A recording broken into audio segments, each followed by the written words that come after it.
Hello the student and WBG aspirant. तो देखिए आज की इस वीडियो में हम लोग डिस्कस करने वाले हैं डब्ल्यूबीजी एग्ज़ाम 2025 का जो न्यू एलिजिबिलिटी क्राइटेरिया आया है कि कौन कौन स्टूडेंट लोग डब्ल्यूबीजी एग्ज़ाम में अपेयरिंग हो सकते हैं यानी बैठ सकते हैं या फिर कौन कौन एडमिशन ले सकते हैं। ठीक है, कई स्टूडेंट हैं जिनका मार्क्स कम रहता है या फिर मतलब उनको डाउट रहता है कि क्या मैं जादवपुर यूनिवर्सिटी में एडमिशन ले पाऊँगा या फिर नहीं। ठीक है, या फिर मैं डब्ल्यूबीजी में बैठ पाऊँगा या फिर नहीं। ठीक है, तो ये बहुत इंपॉर्टेंट वीडियो होने वाला है। ठीक है, इसको हम लोग डिटेल में बात करने वाले हैं। आपका क्वालिफिकेशन क्या होना चाहिए, आपका एज क्या होना चाहिए, अगर आप लोग 12 पास किए हैं नहीं किए हैं फिर बहुत पहले किए हैं तो फिर आप लोग एलिजिबल है कि नहीं। ओके, तो बहुत इंपॉर्टेंट वीडियो होगा, ध्यान से देखिएगा। ओके, और ये जो है नोटिस ये आपका डब्ल्यूबीजे का ऑफिशियल नोटिस है। ठीक है, तो इसका आप लोग ट्रस्ट कर सकते हो 100%। तो सबसे पहले हम लोग बात करते हैं एलिजिबिलिटी एंड एकेडमिक क्वालिफिकेशन में eligibility criteria for appearing in WBJE exam 2025। Okay, तो डब्ल्यूबीजे के एग्जाम में अपेयर होने में यानी बैठने में आपको क्या एलिजिबिलिटी क्राइटेरिया होनी चाहिए आपके पास, इसके बारे में बात करते हैं। तो आप लोग देख सकते हो सबसे पहली बात ए नंबर पे सिटीजनशिप, यानी आपका जो सिटीजनशिप है ये आपका OCI होना चाहिए, इंडियन होना चाहिए। तो आप सभी इंडियन होंगे, ये बात तो पता है बिल्कुल। तो देन आप बी नंबर की बात करें, candidate must have pass the 12th standard यानी 10+2 या फिर इक्विवेलेंट एग्जामिनेशन बिफोर 2025 या अपेयरिंग इन 12th स्टैंडर्ड 10+2 और इट इक्विवेलेंट एग्जामिनेशन इन 2025। देखिए इसको सिंपल में समझिए, अगर आप लोग 10+2 यानी क्लास 12th स्टैंडर्ड पास कर चुके हो किसी भी बोर्ड से, ठीक है, तो आप लोग एलिजिबल हो। या फिर कई स्टूडेंट ऐसे होते हैं जो क्लास 12th का एग्ज़ाम इस साल देने वाले हैं 2025 में, तब भी आप लोग एलिजिबल हो।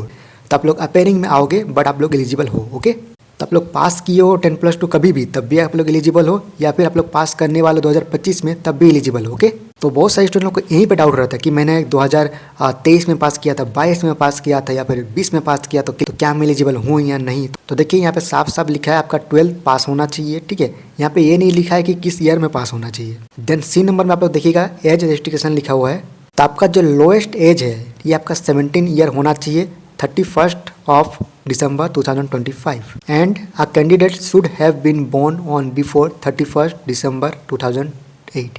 यानी आपका 31st दिसंबर 2008 से पहले आपका अगर डेट ऑफ बर्थ है यानी आप लोग जन्म लिए तो ऐसे में आप लोग एलिजिबल हो एज रजिस्ट्रेशन के हिसाब से। ओके, एंड देन आपका सेकंड नंबर बोलता है however for admission in degree level marine engineering की बात करें कोर्स की, तो इसमें आपका एज है ये आपका 25 ईयर से अपर होना चाहिए 31st दिसंबर 2025 तक। ओके, तो ये आपका जो एलिजिबिलिटी क्राइटेरिया है ये आपका 2025 एग्जाम में अपेयरिंग होने का है। ओके, तो आप देख लो अगर आप लोग इसमें एलिजिबल हो तो आप लोग एग्जाम में बैठ सकते हो। देन फिर आपका आता है एकेडमिक क्राइटेरिया फॉर एडमिशन, यानी अगर आप लोग एडमिशन लोगे तो अगर आप लोग जब एडमिशन लोगे तब आपका क्या एलिजिबिलिटी क्राइटेरिया होना चाहिए इसके बारे में लिखा हुआ है। ठीक है, तो देखिए the following section described at telling. तो देखिए यहाँ पे लिखा हुआ है कि जो एकेडमिक क्राइटेरिया है ये आपका अलग अलग कॉलेज का अलग अलग है, तो आपको अलग अलग कॉलेज का में जाके देखना पड़ेगा। डब्ल्यूबीजी बोर्ड आपको सिर्फ काउंसलिंग के थ्रू कॉलेज प्रोवाइड करेगी, बाकी कॉलेज का जो रूल है वो आपको कॉलेज पे ही जाके देखना पड़ेगा या फिर कॉलेज के वेबसाइट पे या फिर इसी में आपको नीचे दिया हुआ है एक अपेंडिक्स में, तो उसमें आपको देखना पड़ेगा जाके।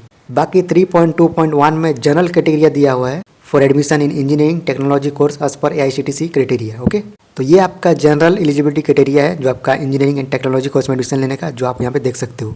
तो सबसे पहले आपका 10+2 एग्जामिनेशन आपका पास आउट होना चाहिए with physics, mathematics, chemistry, computer science, electronics या फिर इंफॉर्मेशन टेक्नोलॉजी या फिर बायोलॉजी या फिर इंफॉर्मेशन प्रैक्टिस या फिर बायोटेक्नोलॉजी या फिर technical vocational subject, agriculture, engineering, graphics, business study, ये सब सब्जेक्ट आपके पास होना चाहिए। ओके, बाकी यहाँ पे थोड़ा नीचे ये तो आपको दिखेगा must have obtain the at least 45% marks, यानी आपके पास एटलीस्ट 45% मार्क्स होना चाहिए। ठीक है, और किस किस सब्जेक्ट में या फिर कैसे होना चाहिए उसके बारे में अपेंडिक्स 7 में दिया है, इसके बारे में भी बात करेंगे। अगर आप लोग किसी मतलब कैटेगरी वगैरह से बिलोंग करते हो SC ST OBC BPWD या होम स्टेट से या फिर रिजर्वेशन से, तो ऐसे में 40% आपके पास मार्क्स होना चाहिए।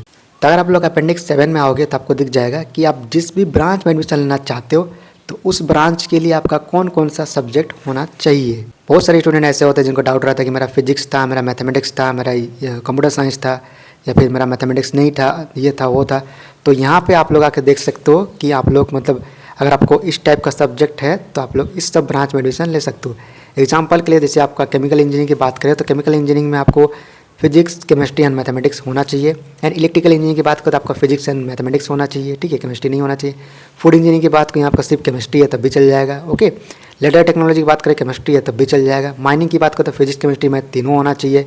पैकेजिंग टेक्नोलॉजी की बात करें तो कोई भी नहीं है तब भी चलेगा। प्रिंटिंग इंजीनियरिंग की फिजिक्स एंड केमिस्ट्री होना चाहिए, मैथमेटिक्स नहीं है तब भी चलेगा। बायोटेक्नोलॉजी की बात करें तो फिजिक्स एंड केमिस्ट्री होना चाहिए तब भी चल जाएगा। ठीक है, तो ये चीज़ है, आप लोग यहाँ पे एक बार जरूर इसको देख लीजिएगा कि आपको जिस भी ब्रांच में एडमिशन लेना है आप आके यहाँ पे जरूर देखिए। Okay, computer science and engineering जो सबसे मतलब सबको जरूरत पड़ता है या सबका डिमांड रहता है, इसके लिए आपका फिजिक्स एंड मैथ होना चाहिए। ओके, एंड जैसे कि मैंने आप लोगों को बताया मिनिमम 45% आपका होना चाहिए। ओके, तो ये था आपका general eligibility criteria for admission in colleges and technology and engineering field under WBJE board. तो ये जो PDF है मैं आपको टेलीग्राम ग्रुप में और व्हाट्सएप ग्रुप में शेयर कर दिया हूँ, आप लोग वहाँ से जाके इजीली डाउनलोड करके देख सकते हो। इन्फॉर्मेशन बुलेटिन नाम है, ठीक है, इन्फॉर्मेशन बुलेटिन WBJE 2025, ये आपको ऑफिशियल वेबसाइट पे WBJE का जो है वहाँ पे भी मिल जाएगा। ठीक है, एक बार इसको जरूर जाके देखिएगा। ओके, तो चलिए ठीक है, मैं वीडियो कहीं खत्म करता हूँ। अगर आपको कुछ भी डाउट है तो आप मुझे कमेंट कर सकते हो। तो वीडियो को पूरा देखने के लिए थैंक यू सो मच।